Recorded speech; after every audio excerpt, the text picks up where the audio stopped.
Welcome back to Ocean Revenge, and the story you're about to hear takes place in Seattle, Washington, where 4 years ago I stood in a cemetery watching my father's casket being lowered into the ground, while my stepmother Karen stood beside me crying perfect tears that I would later realize were as fake as everything else about her. And my name is Alex Morrison.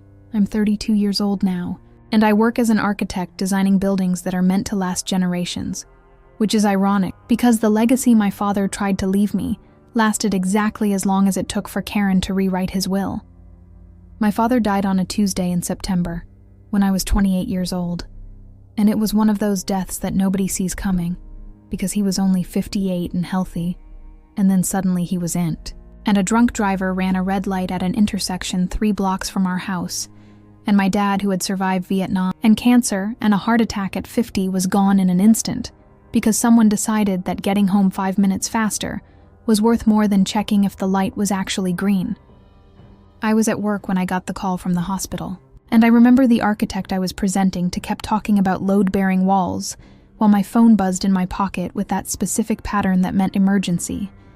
And when I finally looked down and saw Karen's name with 4 missed calls, I knew something was catastrophically wrong because Karen never called me. We had that kind of relationship where we were polite at family dinners, but she made it clear that I was my father's daughter from his first marriage, and she was his new wife, and those 2 circles didn't overlap more than absolutely necessary. The funeral was on a Saturday, which gave Karen exactly 4 days to transform from the woman who barely acknowledged my existence into the grieving widow who clutched my arm during the service and whispered about how we needed to be strong for each other now that Dad was gone. And I was too numb with grief to notice that her performance was a little too polished, a little too practiced. Like she'd been rehearsing for an audience that extended beyond the 200 people who showed up to say goodbye to a man who'd spent 35 years as a civil engineer building infrastructure that kept Seattle running. My father had married Karen 3 years before he died, and I'd never quite understood what he saw in her beyond the obvious, which was that she was 15 years younger and pretty in that calculated way, where everything from her highlights to her manicure suggested a woman who viewed marriage as a career opportunity rather than a partnership. But my dad seemed happy after my mom died when I was 19, and he'd been alone for almost a decade, before Karen showed up at some charity event where she volunteered, which I later learned meant she showed up to wealthy events looking for wealthy men. Karen had 2 kids from her first marriage, Tyler, who was 25, and Madison, who was 23. And they'd made it abundantly clear from day one that they viewed my father as a retirement plan, asking him for money to start businesses that never materialized to pay off credit cards that mysteriously maxed out again within months, to cover rent when they were between jobs, which seemed to be a permanent condition. And my father, who'd worked his way up from nothing and put himself through night school while working construction, couldn't seem to say no to these adult children who'd never worked a real day in their lives. I didn't live with my dad and Karen because I'd moved out years before to go to college and then to start my career, but I visited every Sunday for dinner, and I watched the way Karen's kids treated my father, his house like a hotel, coming and going at all hours, eating food they didn't buy, using appliances they didn't maintain, and my father just smiled and said family helps family, which is what he'd always said, even though I'd put myself through architecture school with loans and part-time jobs, because he'd taught me that earning your own way built character, while Karen's kids seemed to think character was something you could buy with someone else's credit card. The day after the funeral, Karen called a family meeting at the house, which felt wrong because the house still smelled like my father's coffee and his aftershave, and it seemed too soon to be talking about practical matters, when I was still trying to process the fact that I'd never have another Sunday dinner where he'd ask about my latest project and actually understand the technical challenges because he'd been an engineer too. But Karen insisted we needed to deal with estate matters quickly because there were bills to pay and decisions to make. I drove to the house on that Wednesday afternoon, thinking about all the times my father had told me that the house would be mine someday, that he'd bought it specifically in the neighborhood where I'd grown up, because he knew I loved this area of Seattle with its old trees and walkable streets. And he'd put $400,000 in a savings account that he called my education fund, even though I'd already graduated, because he said education was lifelong, and I'd know when I needed it. And I assumed this meeting would be about transferring the title and closing the account, and all the administrative tasks that come with inheriting the modest fortune your parents spent 35 years building. Karen was sitting at the dining room table when I arrived, and Tyler and Madison were there too, looking somber, which should have been my first clue that something was wrong, because neither of them had shown much interest in my father while he was alive, except when they needed money. And Karen had papers spread out in front of her, and a lawyer I didn't recognize sitting beside her with one of those faces that lawyers get when they're about to deliver news they know will devastate someone, but they're getting paid enough not to care. The lawyer, whose name was Martin Chase, introduced himself and expressed condolences that sounded like he was reading from a script. And then he said, "We are here to discuss Robert Morrison's last will and testament, which was updated 6 months before his death." And I felt my stomach drop, because my father had never mentioned updating his will. And the last time we'd talked about estate planning was 2 years ago, when he'd shown me a simple document leaving everything to me, with Karen getting life estate in the house, meaning she could live there until she died. But the property would ultimately be mine. Martin pulled out a document that looked official with my father's signature at the bottom, and he started reading in that monotone voice lawyers use when they want to remove all emotion from words that are inherently emotional. And he said that according to this updated will, the house, which was worth $850,000 based on recent appraisals, would be sold, and 75% of the proceeds would go to Karen, with 15% going to Tyler and 10% going to Madison. And the $400,000 in savings would be distributed the same way, leaving me with exactly 0% of either asset. I sat there feeling like I'd been punched in the chest and couldn't quite catch my breath, because this couldn't be real.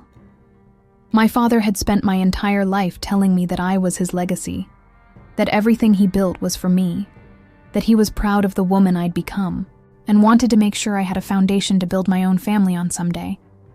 And now this lawyer was telling me that my father had changed his mind 6 months ago and decided that the stepchildren he'd known for 3 years deserved his life's work more than the daughter he'd raised for 28 years. I looked at Karen, and she was doing that crying thing, where tears run down your face, but your voice stays steady like you've practiced this exact performance. And she said, "I know this must be a shock, Alex, but your father felt strongly that family takes care of family, and he wanted to make sure Tyler and Madison were provided for since they'd struggled so much. And he knew you were successful with your career and didn't need help the way they did. And I wanted to scream that success doesn't happen by accident. That I'd worked 60-hour weeks and lived in a studio apartment eating ramen to pay off student loans while Tyler and Madison spent their 20s partying and expecting other people to fund their lifestyle. But I didn't scream because I was still in shock. And because there was something about the way Karen was watching me that felt off. Like she was waiting to see if I'd challenge this, or if I'd just accept it. And Martin, the lawyer, was already shuffling papers like this meeting was over and there was nothing more to discuss. And Tyler and Madison weren't even pretending to be sad anymore. They were looking at each other with these little smiles like they'd just won a lottery they didn't even know they'd entered. I asked if I could see the will, and Martin handed it over like he was doing me a favor. And I looked at my father's signature, which looked right. And I looked at the witnesses, which were 2 names I didn't recognize. And I looked at the date, which was March 15th. Exactly 6 months before my father died in September. And I tried to remember if there'd been anything different about my father that spring, any sign that he was planning to completely rewrite his legacy. But I couldn't think of anything except that he'd seemed distracted a few times during our Sunday dinners, like something was weighing on his mind. Before I tell you what I did next, and how 4 years later at a Thanksgiving dinner, I would destroy Karen's perfect lie with evidence she never saw coming, tell me this. What time is it where you are right now, and where are you watching from? Because I'm curious to see how far this story about family betrayal and DNA tests will travel. I asked Martin if this will had been filed with the court, and he said not yet. It would be filed as part of the probate process, which was starting next week. And Karen jumped in quickly to say that of course everything would be handled legally and properly, because your father wanted to make sure there were no disputes, which was interesting phrasing, because the old will that left everything to me wouldn't have had any disputes since I was the only heir. And this new will was the one creating conflict by suddenly giving 3/4 of my father's estate to people he'd barely known. I took photos of every page with my phone while Martin and Karen watched, and I said I wanted to speak with my own attorney before the will was filed, because I had questions about the circumstances of this update, And Karen's face did something subtle that I only noticed because I was looking for it. A tiny flicker of concern that she quickly covered with more tears and a hand on my arm as she said, "Of course, darling. I understand this is difficult. But please know that your father loved you very much. And this decision was about providing for everyone, not about loving you less." I left that house feeling like I'd lost my father twice in 1 week. Once to a drunk driver, and once to a will that erased 28 years of promises. And I drove to my apartment in a fog of grief and confusion and anger that I didn't quite know what to do with. And I called my friend Jake, who was a lawyer but not an estate lawyer, and asked him who I should talk to about contesting a will that didn't make any sense. Jake connected me with a woman named Patricia Reynolds who specialized in estate litigation, and I met with her 3 days later in her office downtown. And I brought my photos of the will, and I told her the story about my father's promises, and the sudden change and how wrong everything felt. And Patricia looked at the documents with the kind of careful attention that lawyers give to things they think might be fraudulent, but can't prove yet. She asked me questions about my father's health in the months before he died, about his relationship with Karen and her kids, about whether he'd seemed pressured or different in any way. And I told her that he'd seemed fine, maybe a little stressed, but he'd blamed that on work projects that were running over budget. And Patricia made notes and said that contesting a will was expensive and difficult, and I'd need proof of undue influence or lack of capacity or fraud, and right now, all I had was a gut feeling that something was wrong. The probate process moved forward because I didn't have grounds to stop it yet. And Patricia advised me to document everything to keep records of every conversation with Karen, and every dollar that moved through my father's estate, and to look for inconsistencies or evidence that might suggest the will wasn't legitimate. But she warned me that unless I found something concrete, I was likely going to lose, because courts generally uphold wills that look technically valid, even if they seem emotionally wrong. Karen moved quickly to establish control over everything, and within 3 months the house was listed for sale. The savings account was being drained to pay for estate taxes and legal fees, and living expenses that seemed suspiciously high, and I watched from the sidelines as the legacy my father had built was dismantled piece by piece, while I had no power to stop it because I wasn't the heir anymore.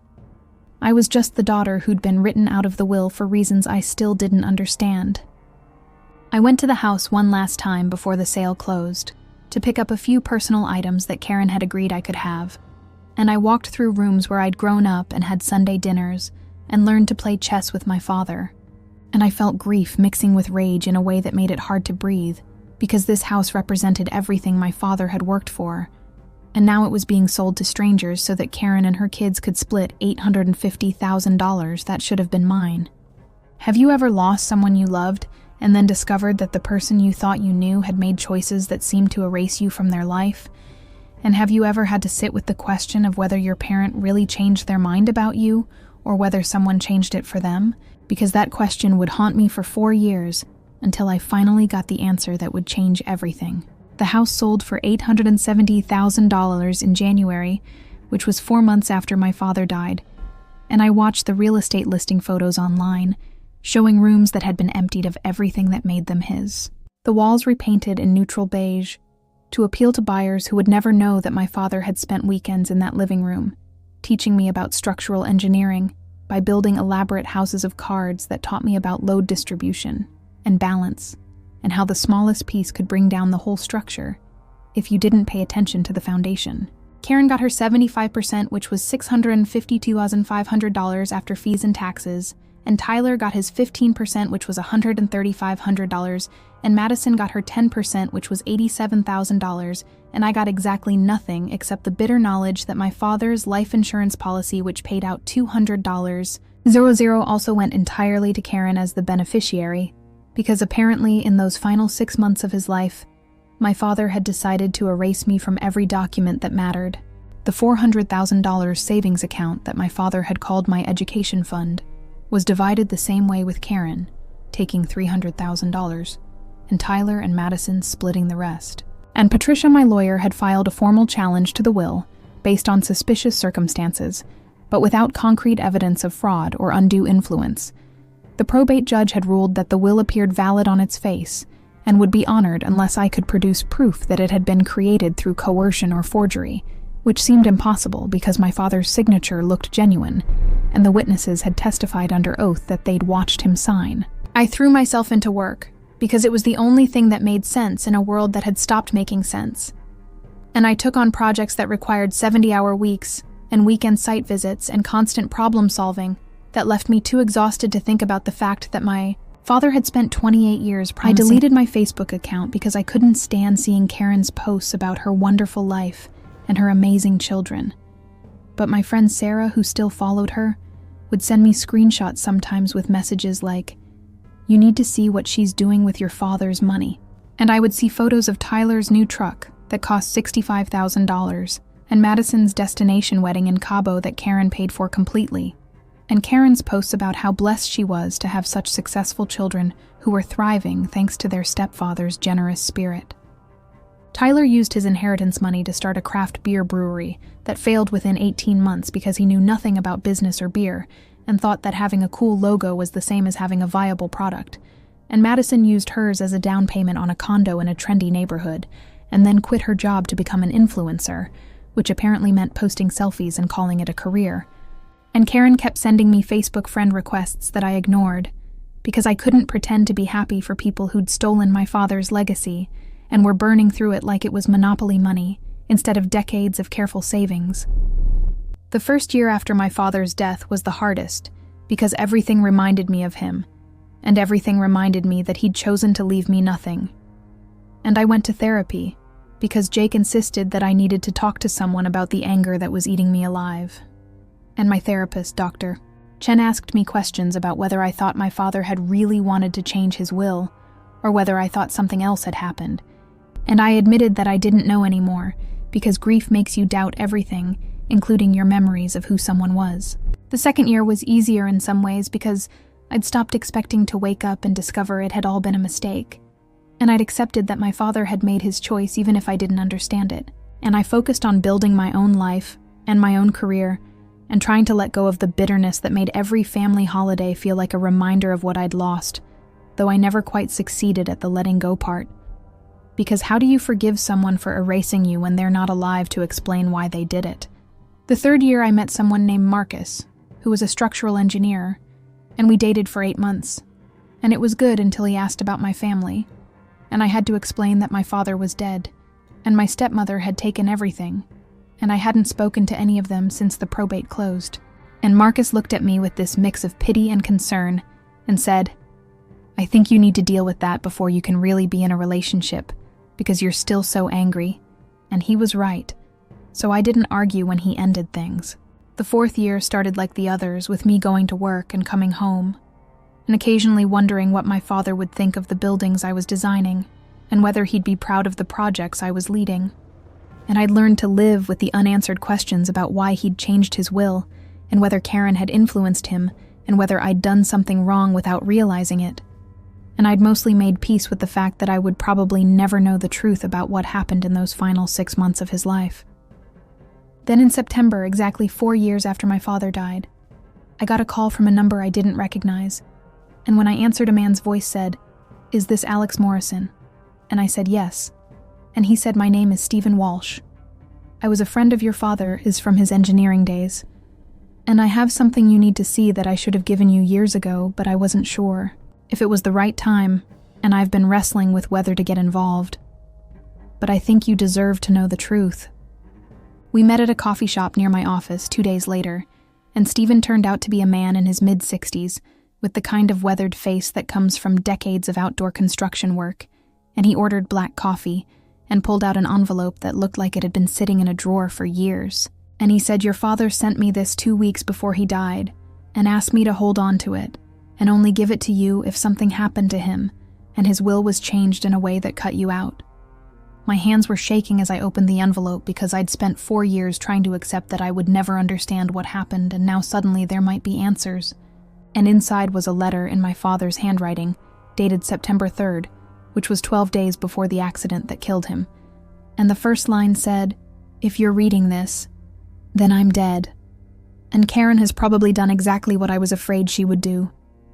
The letter explained that my father had started suspecting in his final months that something was wrong with Karen, the story about Tyler's background, and he wrote that Karen had always been vague about Tyler's father claiming he'd walked out when Tyler was 2 and never paid child support and couldn't be found. But my father had accidentally seen a text message on Karen's phone that mentioned Tyler's real father and how they needed to make sure he never found out the truth about the timeline. And when my father confronted Karen, she'd gotten defensive and said it was ancient history that didn't matter anymore. My father wrote that he had hired a private investigator to look into Tyler's background, and the investigator had found evidence suggesting that Karen had been married to Tyler's father until Tyler was 7 years old, which meant she'd been lying about him walking out when Tyler was a toddler. And more importantly, the investigator had found photos from Tyler's early childhood that showed he looked nothing like the man Karen claimed was his father, and looked quite a bit like a man Karen had worked with during her first marriage, who she'd later admitted to having an affair with. The letter said that my father had started to suspect Tyler might not be his stepson in the biological sense at all, but rather the product of Karen's affair, and he'd wanted to do a DNA test, but didn't know how to get Tyler's DNA without making it obvious what he was doing.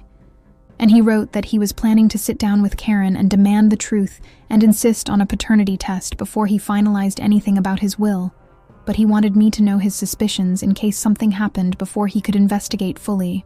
The final paragraph of the letter said, "If Karen has changed my will after my death and cut you out, Alex, you need to know that I never wanted that, and I never signed anything that would give my estate to children who might not even be biologically related to me through Karen's marriage. And if you're reading this, it means my worst fears came true.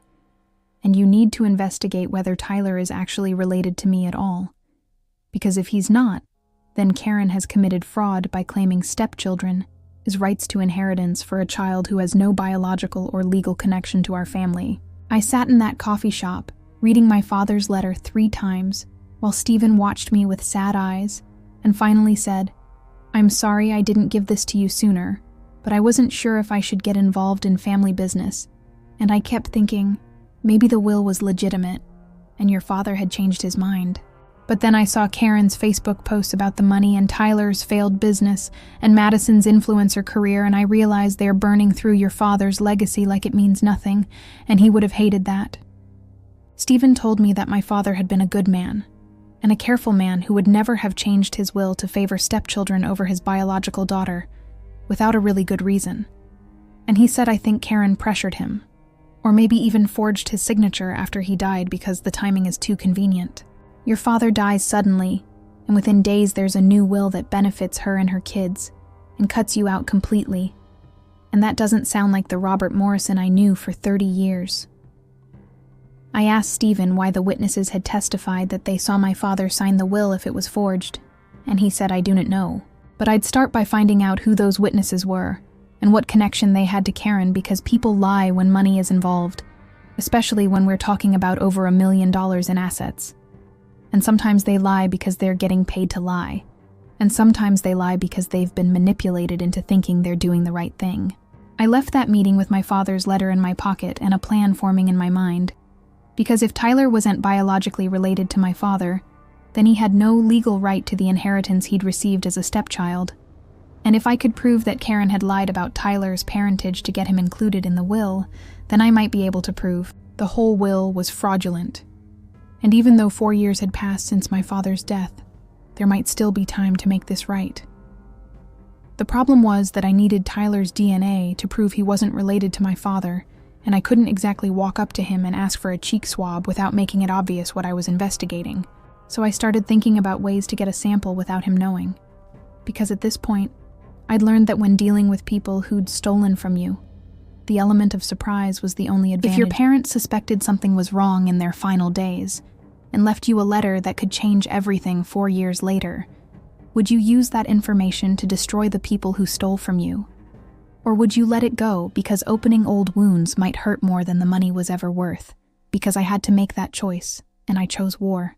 I called Patricia Reynolds, my estate lawyer, the same day I got the DNA results, and told her I had proof that Tyler wasn't my father's biological child, which meant Karen had committed fraud by claiming stepchild inheritance rights for someone who had no legal connection to our family, and Patricia was quiet for a long moment before she said, "This changes everything, but we need to move carefully, because we're talking about reopening a probate case that closed 4 years ago, and judges do not like doing that unless the evidence is absolutely overwhelming." Patricia said we needed more than just the DNA test, because Karen could argue that my father knew Tyler wasn't biologically his, and chose to include him anyway as a stepson he'd helped raise. So we needed to prove that my father specifically did not want Tyler to inherit, and that the will itself was fraudulent either through forgery or undue influence, and that meant investigating the circumstances around how that will was created and who witnessed it, and whether my father was competent and free from pressure when he allegedly signed it. I gave Patricia my father's letter from Stephen Walsh, and she read it 3 times, taking notes in her precise lawyer handwriting, and she said, "This is good. This shows your father's state of mind and his suspicions, but we need to find out if he ever actually confronted Karen about the paternity issue, and we need to identify the witnesses on the will, because if they're connected to Karen in any way that suggests coordination, then we might have a case for conspiracy to commit fraud." The 2 witnesses on the will were listed as Jennifer Martinez and Robert Chen, which are common enough names that finding them had seemed impossible 4 years ago. But now with the DNA evidence and my father's letter, Patricia said she had grounds to subpoena records from Martin Chase, the lawyer who'd presented the will. And within 2 weeks, we had addresses and phone numbers for both witnesses, because apparently they'd been employees at a title company where Karen had worked part-time doing administrative tasks. Patricia hired an investigator named Marcus Webb who specialized in fraud cases, and Marcus spent 3 weeks digging into Jennifer Martinez's background and discovered that she and Karen had been close friends for years and had gone on trips together and posted photos on social media calling each other besties, which directly contradicted Jennifer's testimony during probate that she was a neutral witness who barely knew the family and had simply been asked to witness a legal document as a favor. Marcus found Robert Chen, who turned out to be Jennifer's boyfriend, at the time the will was signed, and Robert agreed to meet with Marcus for coffee because he said he'd been feeling guilty about the whole thing for years, and Robert admitted on a recorded conversation that Jennifer had asked him to witness a signature, and he'd done it as a favor without really looking at what he was signing, because Jennifer said it was just some estate planning paperwork that needed 2 witnesses, and it would take 5 minutes. Robert said he'd never met my father and had never seen him sign anything. He'd just witnessed Jennifer's signature and assumed she'd witnessed the actual person's signature separately. And when Marcus asked if he realized he'd committed perjury by testifying in probate court that he'd watched Robert Morrison sign his will, Robert went pale and said I didn't know it would go to court. Jennifer told me it was just a formality, and nobody would ever ask me about it. And now Marcus had evidence that at least 1 witness had lied under oath about watching my father sign the will. Patricia said this was the break we needed, because if 1 witness committed perjury, then the whole will became suspect. And if Jennifer had lied about barely knowing Karen when they were actually close friends, then Jennifer's testimony about the signing was completely unreliable. And combined with the DNA evidence showing Tyler had no biological right to inherit as a stepchild, we had grounds to file a motion to set aside the probate judgment and reopen the estate. We filed the motion in late October, exactly 4 years and 1 month after my father's death.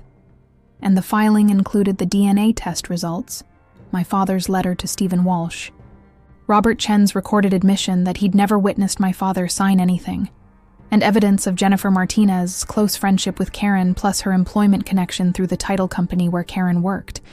And Patricia argued that the cumulative evidence suggested the will had been forged or created under circumstances that made it legally invalid. Karen's lawyer responded with a motion to dismiss, arguing that the case was closed, and I'd had 4 years to investigate, and couldn't just reopen probate every time I found. I knew that Karen would find out about the filing as soon as her lawyer told her, and I knew she would panic because the DNA evidence alone was devastating to her story about Tyler being my father's stepson. But what I didn't expect was the phone call I got 2 days after we filed the motion from someone I'd never heard from in 4 years. Madison called me crying and saying, "Please don't do this to my mom. She's been so stressed and upset since she heard about your lawsuit." And I said, "This isn't a lawsuit against your mom. Madison, this is about getting back what my father intended me to have." And Madison said, "But we already spent the money, we can't pay it back." And I realized that Madison genuinely didn't understand that stealing money doesn't become legal just because you spent it quickly. Madison told me that Karen had used most of her inheritance to buy a condo in a retirement community in Arizona, where she'd moved 6 months ago, to escape Seattle weather, and Tyler had blown through his money on the failed brewery and now worked as a bartender making barely enough to cover rent. And Madison had used hers as a down payment on her condo, but the place was worth less than she'd paid because the real estate market had shifted and she couldn't sell it without losing money. I asked Madison if she'd known that Tyler was not biologically related to my father, and she said, "What are you talking about? Of course he is." And I said, "No, Madison, he's not. And I have DNA proof. Your mother lied about Tyler's parentage to get him included in the will as a stepchild when he had no legal right to inherit anything."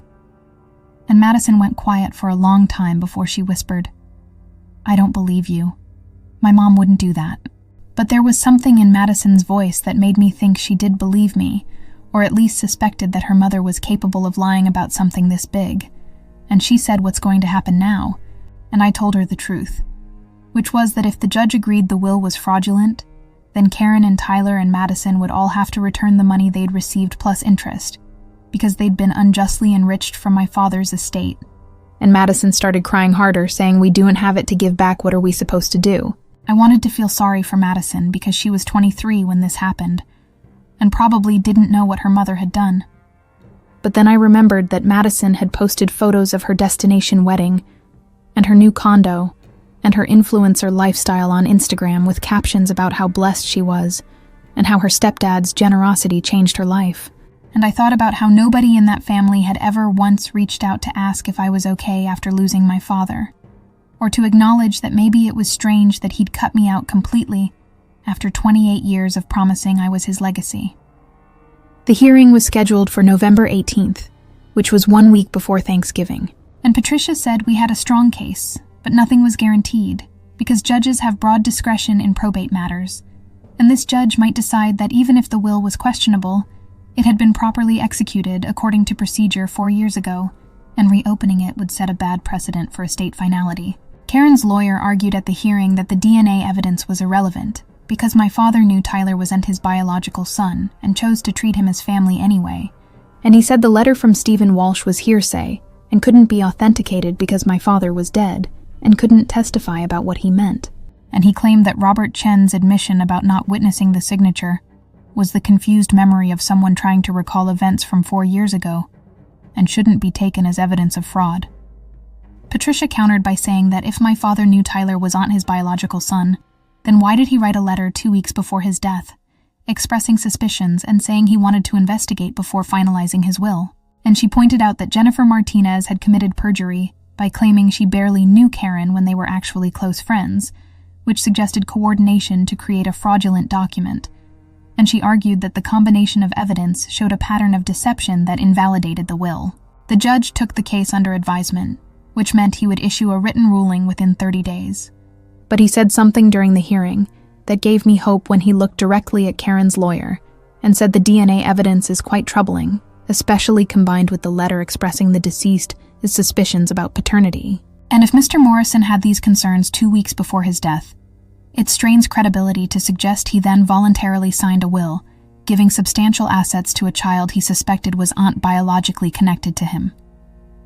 I left the courthouse feeling like maybe justice was possible after 4 years of living with the injustice of being erased from my father's will. And Patricia said she was cautiously optimistic, but warned me not to get my hopes up, because even if we won, it would take months or years to actually recover any money from Karen and Tyler and Madison, who'd already spent most of what they'd taken. Karen tried to call me 5 times that night, but I didn't answer because I'd learned that engaging with her just gave her opportunity. I thanked Janet for the information and told her I'd get back to her within 24 hours about whether I could help with the costs, and then I did something I'd been avoiding for a year, which was unblocking my mother's number so I could call her directly and ask questions that actually needed answers. She picked up on the second ring like she'd been waiting for my call, and her voice was thick with tears when she said my name. "Olivia, thank God, I've been so worried you wouldn't call back. Your father is asking for you." The hospital social worker called me about the surgery costs, I said. cutting through the emotional manipulation and getting straight to the point, because I learned that the only way to have a productive conversation with my mother was to refuse to engage with the guilt trip portion of the program. "It's so expensive," she said with a sob in her voice that might have been genuine, but also might have been performative, because with my mother, it was always hard to tell. We've been trying to figure out how to afford it, but we just don't have that kind of money sitting around. And Sophia can't help because she's between opportunities right now. Between opportunities was a fascinating way to describe unemployed, and I felt my jaw tighten because, of course, Sophia was uncontributing anything despite being the reason for the original family fracture. "You told the social worker you recently bought a new car," I said, keeping my voice level and clinical, like I was discussing a patient case rather than my own family's dysfunction, "and that your household income is too high to qualify for financial assistance." There was a pause that lasted just a beat too long, and I could practically hear my mother recalculating her approach now that she realized I'd been asking questions instead of just accepting her version of events. "The car was a necessity," she said defensively. "My old one was breaking down constantly, and we needed something reliable. And yes, your father has a decent income, but that doesn't mean we have $35,000 in savings. Most people don't just have that kind of money available. Most people also do disown their daughters for setting financial boundaries and then call them a year later asking for money," I said. And the words came out sharper than I'd intended, but I was tired of pretending that what had happened at that dinner table was normal or acceptable. "Livia, that's not fair," my mother said with that wounded tone she always used when I pointed out something she did you wouldn't want to acknowledge. "Your father was hurt and he said things he didn't mean, but you have to understand that Sophia's education was important to us, and we thought you would want to help your sister. Is Sophia even in that program?" I asked. Because suddenly I needed to know if the thing that had destroyed our family relationship had actually happened, or if it had been abandoned like everything else Sophia started. Another pause, longer this time, and I knew the answer before my mother even said it. "She decided it wasn't the right fit after the first semester," my mother said carefully, which was clearly a euphemism for Sophia had dropped out. "But she learned a lot, and she's applying those skills to her current projects." Current projects, which probably meant posting inspirational quotes on Instagram and calling herself an entrepreneur, and I felt something inside me snap because I'd been disowned over tuition for a program my sister had even finished, while my parents went out and bought a new car with money they apparently had but chose to spend on themselves rather than saving for emergencies. "So, just to be clear," I said, and I could hear my own voice getting colder and more detached, which was what happened when I was really angry, but trying to maintain composure. "Dad told me I wasn't his daughter because I would unpay $136,000 for Sophia to attend a program she dropped out of after one semester. You guys then had enough money to buy a new car. And now you recalling me because you need $35,000 for his heart surgery, and you expect me to just forget everything that happened and write a check. He's your father," my mother said. And her voice was rising now with desperation or anger or both. "He could die, Olivia. Do you understand that? Your father could die and you sitting here talking about money and old arguments? Instead of doing what family does and helping when it matters." "Family doesn't disown each other over money," I shot back. "Family doesn't make one child responsible for another child's education. Family does untreat their daughter like an ATM and then act shocked when she stops wanting to be used." "You've always been so cold," my mother said, and I could hear her starting to cry, which was the next phase of her manipulation. Playbook. When guilt and anger didn't work, so focused I stayed standing and pulled out the manila folder and said, "Actually, Karen, I don't think you understand what's happening here. The judge ruled yesterday that the probate case is being reopened because there's substantial evidence that the will you presented 4 years ago was fraudulent, and..." I watched her face go pale as she realized I wasn't there to negotiate. I was there to present evidence that would destroy every lie she'd built her life on. Karen tried to recover, saying, "I don't know what you think you've found, But your father's will was properly executed and witnessed. And your anger about being left out doesn't change the legal validity. And I pulled out the DNA test results and handed them to Tyler, saying, "These are the results of a paternity test, comparing your DNA to my father's DNA. And you're not related to him, which means you had no legal right to inherit anything as a stepchild." Tyler looked at the paper like it was written in a foreign language, and then looked at his mother, saying, "What is she talking about?" "Of course I'm related to Robert. You told me he was my stepfather." And Karen's hands were shaking as she said, "This is ridiculous. Alex had no right to test your DNA without permission." And I said, "Actually, I had every right, because I used DNA from a discarded cigarette, which is perfectly legal, and the results are conclusive with 99.9% certainty that Tyler shares no genetic markers with my father." Madison stood up and said, "Mom, what is going on? Is this true?" And Karen tried to say it's complicated. Robert knew that Tyler wasn't his biological son, and he accepted him anyway as part of our family. And I pulled out my father's letter and said, "Really, Karen, because this letter that my father wrote 2 weeks before he died says he suspected Tyler wasn't his biological child, and he was planning to investigate and demand a paternity test before finalizing any changes to his will."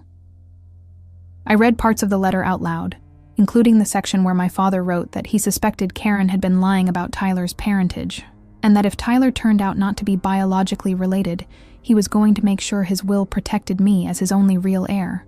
And Tyler's face went white as he realized his mother had lied to him his entire life about who his father was. And Madison started crying, saying, "I can't believe you did this, Mom. You let us take money that wasn't ours." Karen tried to regain control, saying, "You don't understand. I needed to protect my children. Your father had so much money, and you, Alex, had your career and didn't need it.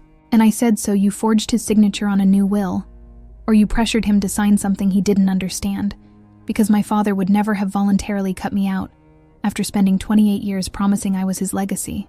I pulled out Robert Chen's recorded confession and played it on my phone, where Robert admitted he'd never seen my father sign anything and had just witnessed Jennifer's signature as a favor. And Karen's lawyer had argued that Robert was confused. But here was Robert saying clearly that Jennifer had asked him to witness a document without the actual testator present, which invalidated the entire will under Washington state law. Tyler stood up and said, "I need to know the truth. Mom, did you forge that will or not?" And Karen looked at her son with tears running down her face and said, "I did what I had to do to protect you. Robert was going to change his will and leave you with nothing. And I couldn't let that happen after I'd spent 3 years building a relationship with him, so you and Madison would be taken care of." The room went completely silent as Karen admitted that she'd forged my father's will, and Madison whispered, "Oh my God, Mom, you committed a crime." And Karen said it wasn't supposed to go like this. Robert was supposed to sign the new will eventually, but then he died before I could convince him, and the lawyer said I needed a will to present to probate, and Jennifer owed me a favor because I'd helped her get her job at the title company. I asked Karen if my father ever signed the will that gave 75% of his estate to her and her kids, and she shook her head, saying no, but he would have if he'd had more time. I was working on convincing him that Tyler deserved to be treated like a real son, even if he wasn't biologically his. And I said, "So you stole over $1 million from me based on a will my father never signed, and you committed fraud and forgery and perjury, and you made your friend Jennifer commit perjury too." Karen collapsed into a chair and said, "What happens now?" And I told her the truth, which was that she had a deposition scheduled for December where she'd have to testify under oath about everything she'd just admitted, and if she lied, she'd face criminal charges for perjury on top of the civil fraud. And the judge had already indicated he was likely to set aside the probate judgment and order her to return all the money she'd taken, plus interest and legal fees. Madison looked at me and said, "We don't have the money to pay back. I spent mine on my condo." I looked at Madison and saw something I hadn't expected, which was genuine remorse. And she said, "I'm going to sell my condo and give you whatever I get from it because I can't keep living with money that wasn't mine to begin with." And Tyler nodded slowly, saying, "I'll do the same. I'll pay back what I can, even though most of it is gone." Karen tried to argue, saying, "You can't just give away your inheritance. I did this for you." And Madison said, "No, Mom, you did this for yourself. And you used us to justify it. And now we all have to deal with the consequences of what you did." I left that Thanksgiving dinner without eating because I'd lost my appetite somewhere around Karen's confession, and I drove back to Seattle feeling like I'd finally gotten the closure I'd been searching for, even though the money would take years to recover, and my father was still gone, and nothing could bring back the 4 years I'd spent thinking he'd abandoned me. The deposition happened in December, and Karen admitted everything on the record, including forging the will and coordinating with Jennifer Martinez to create false witnesses and lying during probate about my father's intentions. And the prosecutor decided to charge her with forgery and fraud, which carried potential prison time of up to 10 years, though her lawyer negotiated a plea deal for 3 years plus full restitution. Jennifer Martinez was charged with perjury and got probation plus community service after she testified against Karen and admitted she'd signed the will as a witness without my father present, because Karen had promised to help her get a promotion at the title company. The probate case was fully reopened in February, and the judge ruled that the original will from 2 years before my father's death was the valid will, which meant everything went to me as my father had always intended, and Karen and Tyler and Madison were ordered to return all money they'd received plus 4% annual interest, which totaled approximately $1.4 million by the time legal fees and interest were calculated. Madison sold her condo at a loss and gave me $62,000, which was all she had left after paying off her mortgage, and she got a job as a marketing coordinator and started paying me $500 a month toward her share of the debt. And we actually developed a relationship of sorts, because she was the only one in Karen's family who seemed to genuinely understand the magnitude of what had been done to me. Tyler sold everything he owned and moved back in with Karen before she went to prison, and he's been paying me $300 a month, which will take him approximately 145 years to pay back his full share.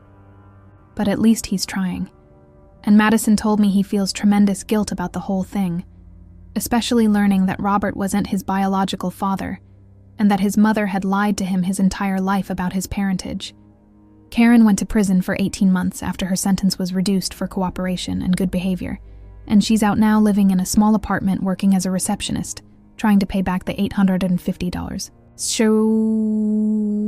she still owes me, and I'll probably never see most of that money. But watching her lose everything she'd stolen felt like justice, even if it couldn't undo the 4 years of pain. My father's house had been sold to a family with 3 kids, and I drove by it once and saw them playing in the yard where I used to play, and I felt sad that I couldn't buy it back, but also at peace knowing that my father's legacy wasn't really about the house or the money,